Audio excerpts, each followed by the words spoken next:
I do think that XRP will appreciate before the Clarity Act gets passed, which I've stated many times. But alongside that, they have done a remarkup of it.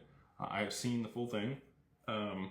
We sit on the digital chamber, and so they're nice enough to share that stuff with us a little bit prior to when it goes out to the public. And it looks like they have come to some pretty fair compromises on everything as far as, the DeFi legislation and the ability to continue to hold your stuff in cold wallets and participate in the ecosystem that way. They provided some guidance and rails around what it's going to look like to participate in DeFi with AML and KYC. And then in addition to that, people are going to have to do all those things to move their assets into institutional custodians. One of the conversations that we've had recently talked about, KYC and AML, and they will only take assets from other recognized parties. They won't even take assets in from a cold wallet. So, with all that being said, I do think that these large institutions, many people, and myself included, have wanted to be able to participate with a Fidelity or a Schwab or, all of the big players out there to be able to custody your assets and generate a return very safely on those. At Digital Wealth Partners, we continue to push those conversations forward. And I do think that we will likely be first to market with those products for XRP. We're also first to market for the Bitcoin product. If you guys didn't hear me, last week talk about that, we are starting off with Fidelity, custodying assets there, and 2 Prime running a strategy that has never liquidated collateral over the last 5 years.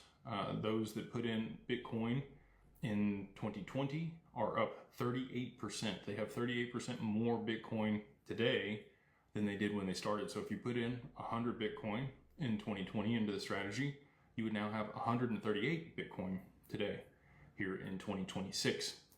So if that's interesting to you, if you have, over $500,000 worth of Bitcoin and you want to be able to hold it in institutional custody at Fidelity, and you want to be able to, generate roughly 1% a month on average is their average return over there, you can reach out to Digital Wealth Partners and they can have that conversation. It is for accredited people only on that deal. And a lot of these products and solutions that we're bringing to market do meet that criteria.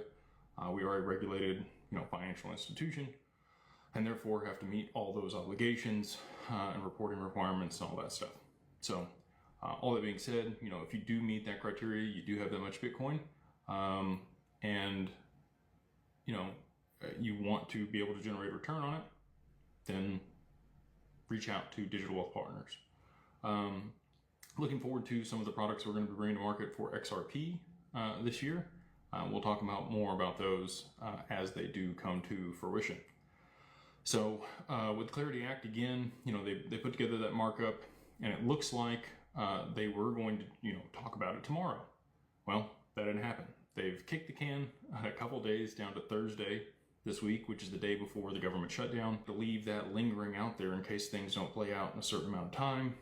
That's a good way to do it. And then the Clarity Act likely, would continue to get punted.